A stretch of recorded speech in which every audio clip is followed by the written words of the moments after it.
es la voz que mis oídos abrió, la libertad que mis cadenas rompió. Él es la luz que mi alma oscura iluminó. Él es Jesús, toda mi vida transformó. Él hizo cambiar mi odio en amor, convierte en alegría mi dolor, puede transformar al más pecador, darle una nueva vida y su perdón.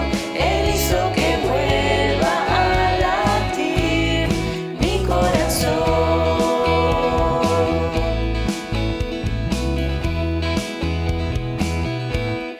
Él es la voz que mis oídos abrió, la libertad que mis cadenas rompió.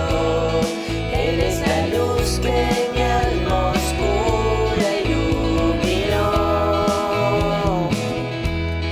Él es Jesús, toda mi vida transformó.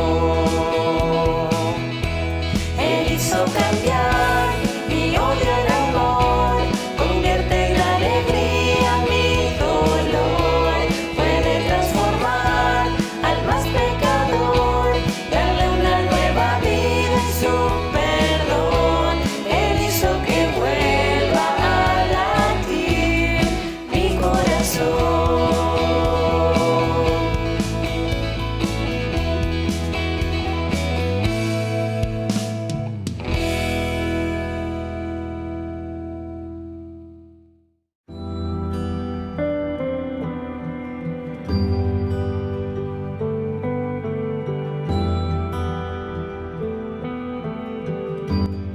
Bueno, mis hermanos, nuevamente juntos para considerar este libro maravilloso, que es el libro de Apocalipsis, Revelación, la revelación de Jesucristo, que le fue dada a Juan, su siervo, para que a la vez la transmita a las iglesias del Asia Menor. 7 iglesias que considerábamos desde el comienzo.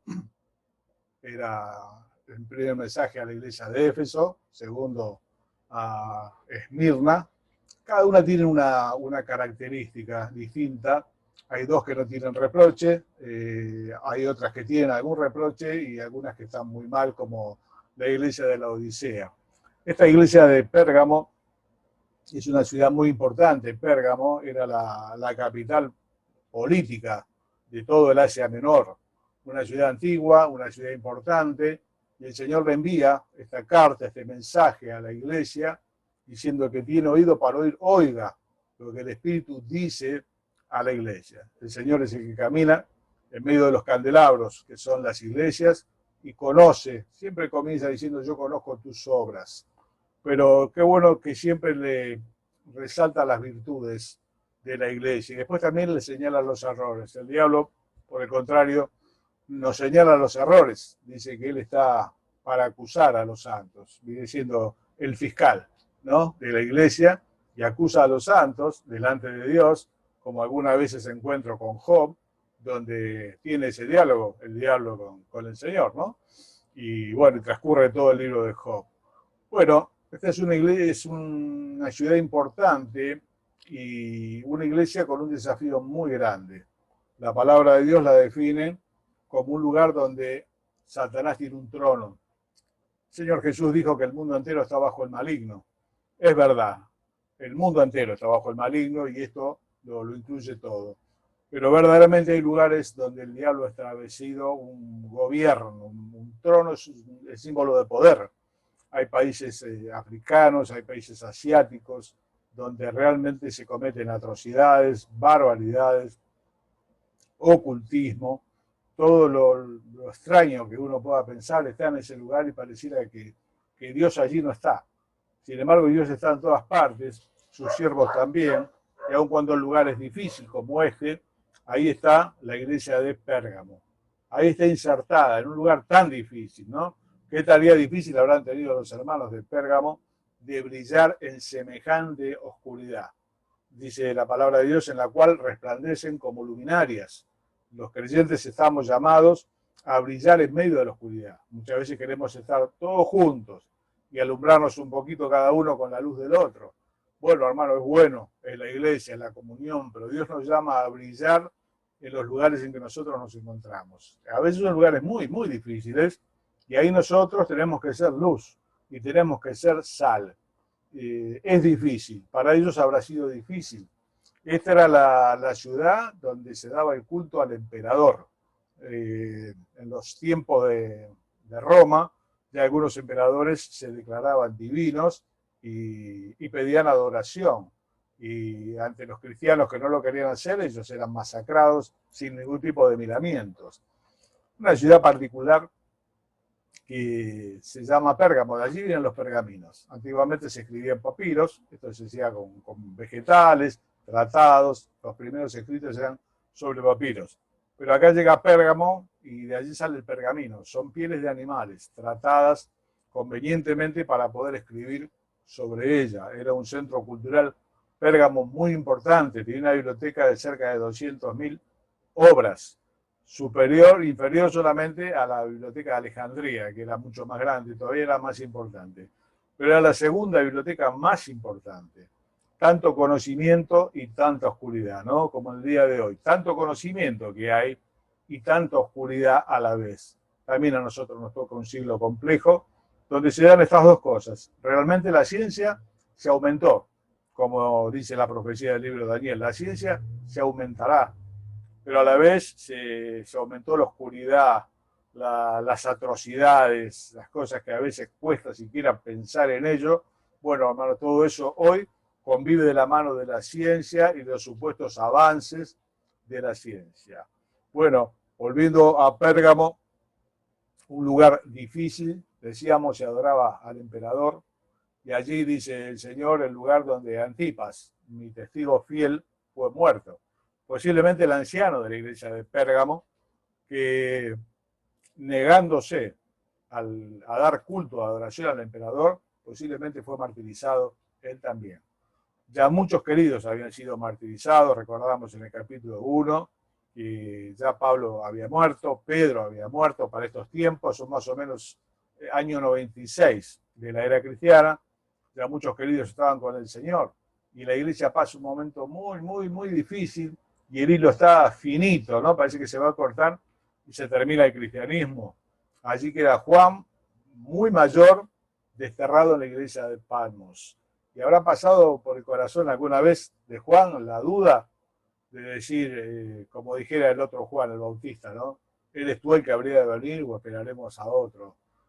Haber sido grande ya en edad y estar en ese lugar desterrado sin ninguna comodidad, se calcula que estuvo un año y que después salió, y dice la historia secular que pastoreó la iglesia de Éfeso. Pero, hermano, a veces hay que tratar de ponerse un poco en los zapatos de los personajes bíblicos para entenderlo. Desterrado en una isla, no hay ningún tipo de comodidad ahí para una persona mayor que sirvió toda la vida al Señor.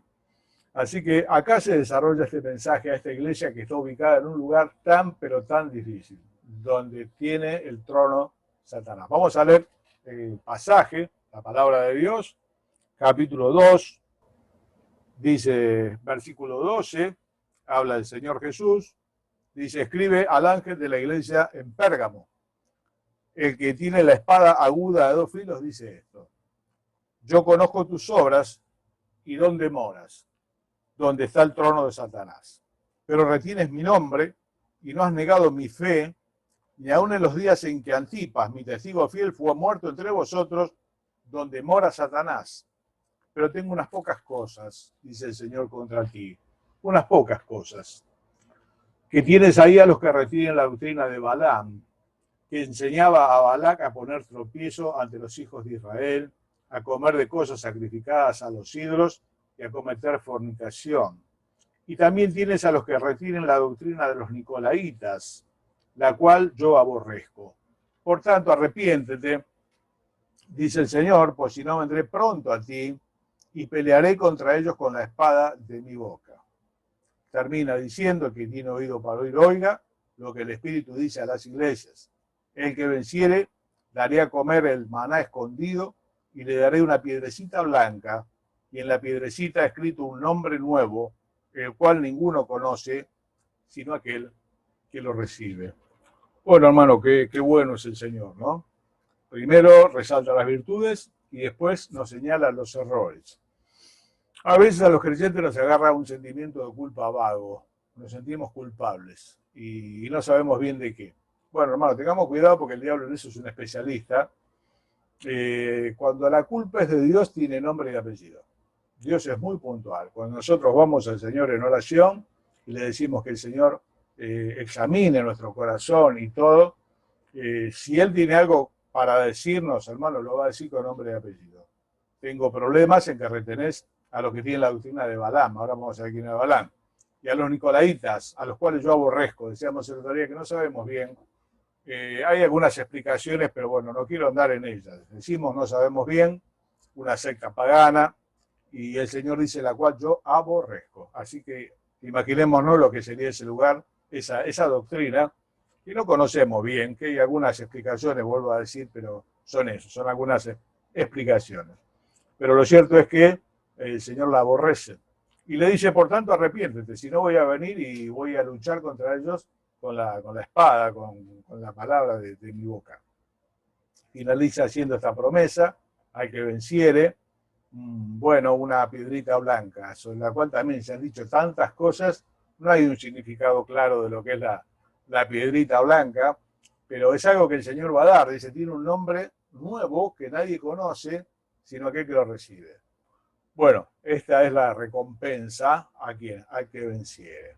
Así que bueno, una iglesia, decíamos, inserta donde mora Satanás, donde Satanás tiene el trono. Qué desafío tan grande. Bueno, a esta iglesia que está allí, que soportó la persecución, que no negó el nombre del Señor, y que tal vez, como decíamos, Antipas, el pastor, murió martirizado, igual el Señor tiene algunas cosas para decirle. A veces nosotros pensamos que por la gracia de Dios algunas cosas están bien y que eso justifica todo lo demás. Algunos me decían, hermano, bueno, mira, yo ya cambié esto, aquello, me siento, ¿qué más puede pedir el Señor de mí? Bueno, hermano, es verdad, Dios ha ido cambiando nuestra vida, por la gracia de Dios algunas cosas hemos podido vencer, avanzar, pero eso no significa que todo lo demás está bien.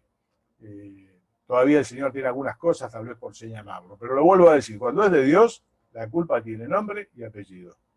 Tengo contra ti que retenés a los que tienen la doctrina de Balaam. Tengo contra ti que está el tema de los nicolaitas. Punto y aparte. De vuelta, hermano, cuando la culpa se avaga, te sentís culpable y no sabes de qué, el diablo puede estar cerca acusando a los hijos de Dios y lastimándonos. La culpa nos lleva a alejarnos de Dios. Y hermano, Dios nos llama a que nos acerquemos. Acerquémonos pues, dice la Escritura, ¿no? Bueno, ¿qué es esto de la doctrina de Balaam? Bueno, Balaam es un personaje que aparece allí en el capítulo 22 del libro de los Números y su historia llega hasta el capítulo 25. Era un profeta que fue contratado por el rey de Moab. El rey de Moab había visto el pueblo de Israel muy cerca, el peligro que representaba, entonces manda a contratarlo. ¿Para qué? Para que maldiga al pueblo de Israel. Así que el nombre de Balaam, después vamos a ver, tiene como un significado espiritual. La historia es esta, lo manda a contratar y este hombre muy firme dice, yo voy a decir lo que Dios me diga. Y esperen que voy a consultar. Va a consultar a Dios, Dios le dice no vayas. Y sale y le dice a los enviados de Balac, miren, no, Dios dice que no vayas, yo no voy a ir. Entonces vuelve y este Balac aumenta la recompensa, el dinero, tantas cosas para que este hombre vaya. Bueno, él va a consultar otra vez a Dios y Dios le dice, está bien, anda. Pero vas a decir lo que yo te diga. Bueno, el viaje se le hace difícil, aparece el ángel de Jehová con la espada desnuda, él venía en una mula, la mula frena, lo raspa contra el costado, una vegetación, él se enoja mucho con la mula y le pega y demás, y la mula le habla, y él le contesta. Bueno, no es la primera vez que un animal en la Biblia habla, ¿no? La serpiente en Génesis 3 le habló a la mujer. Acá Dios abrió la boca de esta bestia, que es la mula, y la mula habló. Y le preguntó, ¿por qué me pegás? ¿No? Si yo siempre te serví y demás. Lo que pasa es que la mula había visto lo que él no veía. La mula había visto al ángel de Dios con la espada desenvainada. Significaba que el viaje era permisivo, no era la voluntad de Dios que fuese. Dios lo permitió con un propósito mayor. Entonces abrió los ojos de Balaam. y cuando vio al ángel con la espada desnudada se atemorizó en gran manera y se postró. Y el ángel le dijo, mira, si no hubiese sido por la burra que me vio y paró, te mataba a vos también. Pero bueno, vas a ir ahora, vas a decir lo que yo te digo.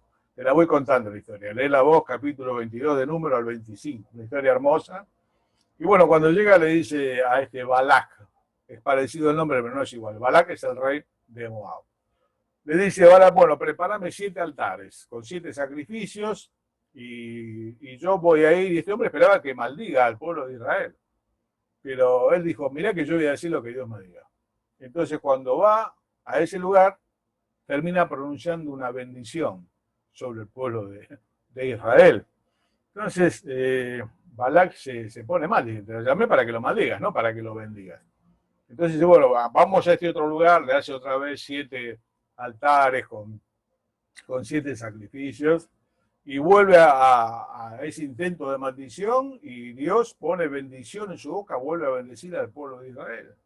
Entonces van a una tercera ocasión, donde otra vez arman los altares, bueno, ponen los sacrificios, y esta vez, una vez más, él termina diciendo, no hay posibilidad contra Israel. Dios lo ha bendecido y será bendito. Entonces Balac se enoja muchísimo y le dice, bueno, ya no te voy a honrar, volvete a tu casa, te llamé para que los bendiga, para que los maldigas, no solo eso, ¿no? Sino que los terminas bendiciendo. Pero la palabra de Dios dice que este hombre se volvió, pero en Deuteronomio, capítulo 31, señala que les dejó un consejo. Y ese consejo se revela acá en Apocalipsis. Dice que la doctrina de Balaam enseñaba a comer cosas sacrificadas a los ídolos y a fornicar con mujeres extranjeras. ¿Qué fue lo que le dijo Balaam? Bueno, Balaam le dijo, no se puede hacer nada, no se puede maldecir al pueblo, pero, si vos haces esto, invitás a los israelitas a tus sacrificios paganos, que estaban rodeados de sexualidad, de homosexualidad, mezclado con religión, tuvo una cosa terrible, ellos se van a corromper y Dios los va a separar de sí por su pecado. Así que diríamos, se lo dejó como un bonus track, ¿no? Como dicen ahora. 3 veces los quiso maldecir. Él dice, no hay agüero contra Israel. Así que no los puedo maldecir. Pero si vos haces esto, los vas a vencer porque la bendición de Dios se va a apartar de ellos y ahí los puedas vencer. Esto, hermano, tiene una lección para nosotros. Y es muy importante. Cuando depende de la fidelidad de Dios, nadie, absolutamente nadie puede hacer nada contra el pueblo de Dios. Él dice, no hay agüero contra Israel, no hay maldición contra Israel. Ahora, cuando depende de la fidelidad del pueblo de Dios, el diablo puede hacer un estrago. Las primeras 3 oportunidades dependían de la fidelidad de Dios, de sus promesas. Por lo tal, cambió la maldición en bendición. Pero cuando estuvo la fidelidad del pueblo de no acceder a esa invitación, el pueblo accedió. Y la ira de Dios se encendió contra el pueblo de Israel y en aquel día murieron los príncipes del pueblo, posiblemente fueron de los primeros en tomar esta decisión, y murieron 24.000 personas del pueblo de Israel. Así que lo que no pudo lograr con la maldición, lo logró con este consejo malo. Y hermano, ¿qué te quiero decir con esto? Tráelo más acá, ¿no? A veces hay hermanos que dicen, no, me parece que me hicieron un trabajo o me pusieron una macumba en la puerta.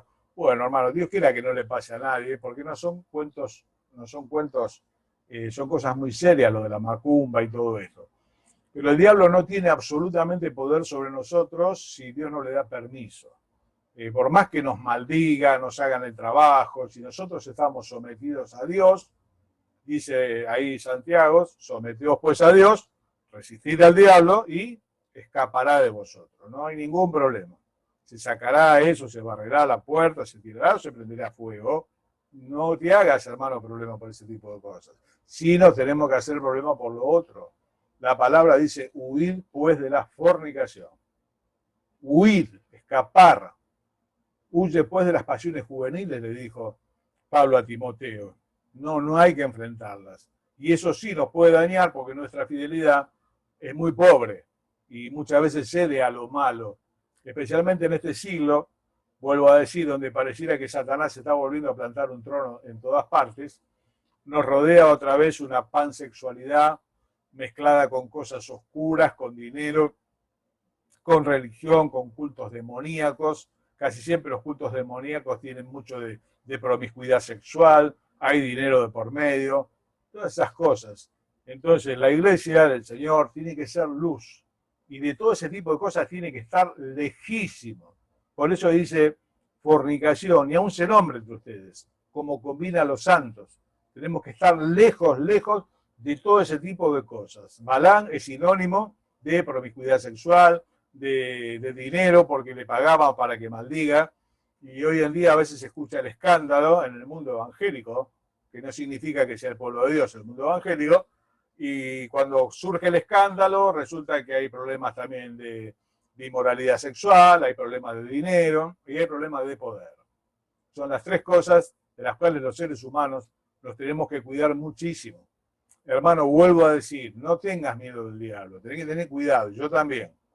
Cuando estamos sometidos al Señor, bueno, hermano, el Señor nos guarda, dice Juan, y el maligno no nos toca, a menos que Él lo permita para probar nuestra fe con una finalidad mayor. Pero cuando nosotros damos lugar al diablo, como dice Efesios 4, bueno, puede hacer un estrago en nuestra vida, en la vida de la iglesia, totalmente. Por este consejo que dejó Balaam, el pueblo de Israel, 24.000 muertes, y todos sus príncipes fueron ahorcados a plena luz del día. La ira de Dios se encendió contra ellos. Entonces, este es el mensaje. Hoy nosotros tenemos que brillar en medio de la oscuridad. Yo vuelvo a repetir, siempre quisiera estar de campamento, siempre quisiera estar en la iglesia. ¿Por qué? Porque todos tenemos allí la luz. Pero hermano, el desafío para vos y para mí es este mismo desafío que el Señor le da a la iglesia de Pérgamo. Tenés que resistir esto, y es más, tenés que prevalecer. La luz en las tinieblas resplandece, dice la palabra de Dios. Hoy es un mundo de oscuridad que nos rodea, pero la luz de los hijos de Dios resplandece. Aún la luz de un fósforo vence la oscuridad. Así que tal vez nuestra luz, comparada a semejante oscuridad, sea pequeña, sí, pero vencedora. La luz de un fósforo vence la oscuridad. Y nosotros tenemos que brillar, hermanos, para Dios. ¿Y cómo vamos a brillar? Vamos a brillar con la luz de Dios. La luna no tiene luz propia. ¿Y con qué luz ilumina? Con la que se refleja el sol. Y nosotros, por nuestra humanidad, no tenemos luz propia, pero podemos brillar. ¿Con qué brillamos? Con la gloria de Dios sobre nuestra vida. La gloria de Dios sobre nuestra vida hace brillar nuestra vida. Así como brilló el rostro de Moisés cuando bajó de estar con el Señor. Era un resplandor tal que tenía el rostro de Moisés, que él tan humilde, tan pudoroso, puso un velo sobre su cara para que eso no se vea. Qué lección tan importante, ¿no? Hoy donde muchos ostentan espiritualidad y tantas cosas más, que a veces no son tan así, el gran siervo de Dios, Moisés, encubre ese resplandor de haber estado con el Señor. Es esa la piedra preciosa, hermano, la humildad, la búsqueda de Dios, la cercanía con Él. El diablo suele cruzar la calle por donde el Señor camina. Nunca te olvides de esto. El diablo suele cruzar la calle, se va a la vereda enfrente, no camina a la vereda que el Señor camina. Y si vos y yo caminamos con el Señor, hermano, con el diablo, si tenemos problema, es porque Dios lo permite. Para un fin mayor, para glorificarse en ese conflicto. Nos prueba y salimos como el oro. Las pruebas nos dejan ganancia. Esta leve tribulación momentánea, decía Pablo, produce en nosotros un cada vez más excelente y eterno peso de gloria. ¿Qué decimos de los nicolaitas? Que no lo conocemos bien a fondo, este tema, pero el Señor lo aborrece. Algunos dicen que tenía que ver con Nicolaos. Laos es pueblo, Nico es como gobierno del pueblo. Bueno, como no está claro, lo dejamos allí. Tal vez algún día lo sabremos y lo compartiremos. Y el Señor le dice, arrepentite de tener esta gente en medio tuyo. Porque si no, si vos no lo haces, yo voy a venir y voy a pelear contra ellos. Y hermano mío, en la vida personal, cuando nosotros permitimos cosas, esas cosas a la larga, Dios mismo tratará con ellas. Dice la palabra de Dios, haced pues morir lo terrenal en vosotros. Fornicación, ira, todo ese tipo de cosas. Háganlas morir. ¿Y cómo se las hace morir? No alimentándolas. Cuando uno no las alimenta, se mueren de inanición. tenemos que tener cuidado con las cosas que vemos, por internet, por televisión, tantas cosas más. Tenemos que tener cuidado con las cosas que oímos. Las cosas que oímos también producen un efecto nocivo en nuestra vida, ensucian la vida, ensucian la cabeza, lo que miran nuestros ojos, si queremos tener una vida para Dios. Tenemos que mirar la palabra de Dios. Tenemos que orar y con los oídos escuchar lo que Dios nos esté diciendo al corazón. Y junto con Él brillar para su gloria. ¿Y cuál es la promesa? Que eso lo tenemos que hacer nosotros. Y aún de esta iglesia, como iglesia, ellos tenían que sacar a estas personas, las tenían que excomulgar, sacarlas. A veces se quiere ser muy contemplativo, queremos ser más buenos que Dios, dicho de alguna manera con todo respeto, pero algunas cosas hay que expulsarlas, hermanos, de nuestra vida. Ahí en 1 Corintios 5 había uno que convivía con su madrastra, con la esposa de su padre, que no era su madre, era la esposa de su padre, y cuando Pablo se entera, dice, el tal se ha echado a Satanás para destrucción del cuerpo, pero bueno, que el espíritu viva en el día del Señor. Que sea excomulgado. Que alguno diga, bueno, no, tenemos que ser amplios. Hermano, tenemos que ser amplios en muchas cosas, pero las cosas que están mal, están mal. Y si Dios dice que hay que sacarlas, hay que sacarlas. La palabra de Dios dice, el hombre que causa división, después de una y otra amonestación, sacalo, desechalo. Está pervertido. Y estos hombres había que sacarlos. Tomar la decisión, los hacían en la iglesia, tienen la enseñanza de Balaam, va a destruir el pueblo, como destruyó el pueblo de Israel, y va a destruir la iglesia, el pecado, hermano, la iglesia lo soporta todo, las puertas del Hades, soporta el ateísmo, soporta el secularismo, lo soporta todo hace 2000 años. Lo que no soporta es el pecado de los que la conformamos. Cuando hay pecados en la iglesia no confesados, hermano, la iglesia pierde vitalidad, pierde resplandor. Y el Señor dice, cuando la sal pierde el sabor, no sirve más para nada, sino para ser pisoteada y hollada por los hombres. La sal no tiene que perder el sabor. Es una figura, nos contaminamos. Hay que echarlo, hay que sacarlo de nuestra vida. Y si esto está en la iglesia, lo tiene que hacer la iglesia. Y hermano, si la iglesia no lo hace, lo va a hacer el Señor. Y hermano, cuando el Señor lo hace, normalmente el precio es más caro. Dicho con todo respeto. A veces cuando tratamos los pastores estos temas que nos desagradan, no queremos tomar decisiones de este tipo, o disciplinas, tal vez un tanto severas, lo esquivamos de hacer, o la persona esquiva la disciplina, la rechaza, y yo con mucho respeto le digo, mira, tratá de arreglar acá abajo, pues si tenés que arreglar con el Señor es mucho más caro. Siempre, siempre es preferible recibir el consejo en la instancia de los hombres de la iglesia y corregir. Si no, dice el Señor, yo vendré pronto a ti y voy a pelear con este tipo de cosas y las voy a sacar de tu vida porque Dios quiere nuestro bienestar. Hermano, toda clase de pecado daña tu vida y la mía. Nos daña, nos quita la fuerza, echa a perder la sal que hay en vos y en mí, oscurece esa luz que brilla en un lugar tan difícil como Pérgamo, o como tu barrio, o como tu familia. Hoy hay villas, lugares donde no se puede entrar, y lugares de mucho dinero donde tampoco se puede entrar por la corrupción enorme y las cosas que hay ahí llenas de esoterismo, llenas de promiscuidad sexual de todo tipo, dinero, drogas. Bueno, y los creyentes tenemos que resplandecer en el lugar donde Dios nos ha puesto. La gente nos mira, mucho más de lo que nos escucha. La gente nos mira. Nunca te olvides, y no me olvide yo, que la gente nos observa. Por eso dice el Señor, para que vean vuestras buenas obras y glorifiquen a Dios. No es para que escuchen, es para que vean tu vida distinta. Yo sé que es muy difícil predicar en esos lugares, pero si tenemos contacto con alguna de esas personas, por el trabajo, por el estudio, por lo que sea, aun cuando nosotros no digamos, nuestra vida en el Señor los amonesta, se sienten juzgados. Aún en los cultos esotéricos que a veces hay en casas y demás, si hay un creyente no se pueden hacer. Porque el creyente estorba el proceder del diablo.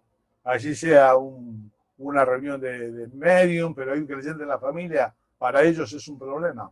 ¿Por qué? Porque la luz en la tiniebla resplandece y nosotros tenemos que ser luz. El que tiene oído para oír, oiga, vuelve a decir el Señor. ¿Se acuerdan que decíamos, no es el que tiene oreja, el que tiene oído? Oído no para escuchar lo que el Espíritu dice a la iglesia. Es un silbo apacible, no es una voz audible, pero se apodera de todo nuestro ser y pone en nosotros la convicción y nos da la fortaleza para el desafío de brillar ante la oscuridad. Para el que venciere, bueno, no sé lo que es lo de la piedrita blanca, francamente no sé y no me gusta inventar y no me gusta decir lo que no sé o la Biblia no dice. Prefiero decir no sé. Lo cierto es que es una recompensa del Señor. Dios recompensa.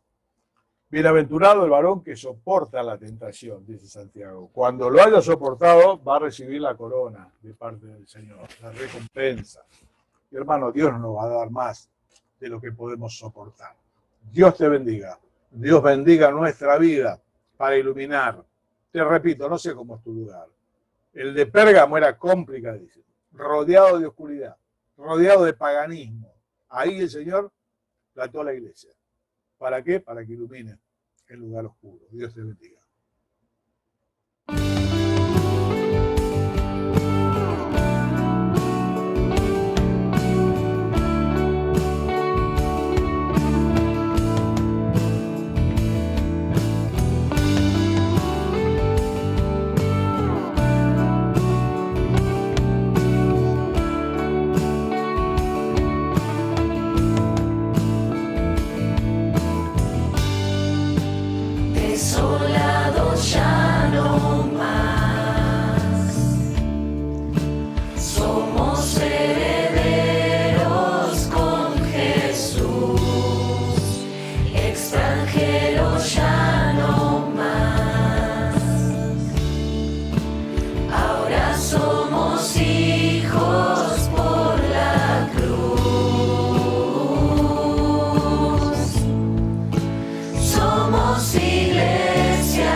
La tumba